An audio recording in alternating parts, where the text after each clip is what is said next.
I want to introduce you to the concept of seducing your wealth.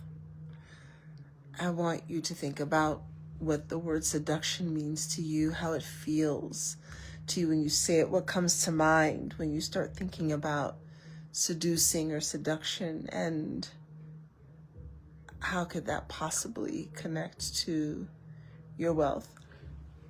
If you don't know who I am, my name is Debbie Maisha, and I show Black women how to tap into their sensual and erotic power so they can have a greater impact on their communities, build more wealth, and change the world. And when you think about seducing something, it generally has this negative connotation to it, right? Like you're manipulating someone. You're getting them to do something against your will. But I want you to expand that, because that's really something that religion, society, and culture have given us. When you think about seducing, it's to entice, to attract. When you think about seduction, I want you to think about your presence, your energy. And so then the question becomes, how can you attract or bring in the energy of more in your life? And this doesn't just apply to wealth, but how can you bring that in? How can you seduce it, entice it to come into your sphere?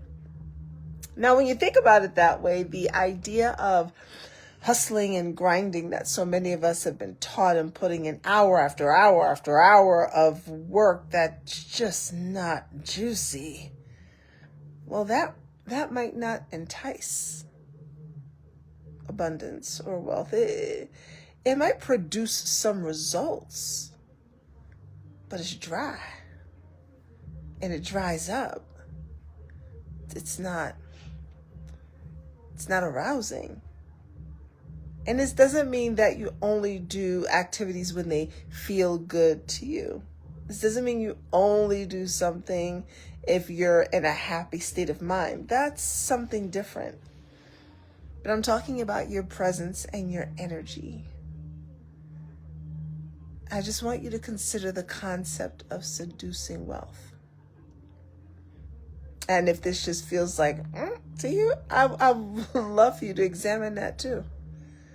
And whichever side you fall on, whether you're like, yes, I'm going to seduce my wealth, or that just sounds like some crazy bullshit, I want you to comment below and let me know how you feel about seduction and wealth. I will be back here tomorrow, but in the meantime, stay sensual, be seductive, and live sovereign. I'll see you tomorrow.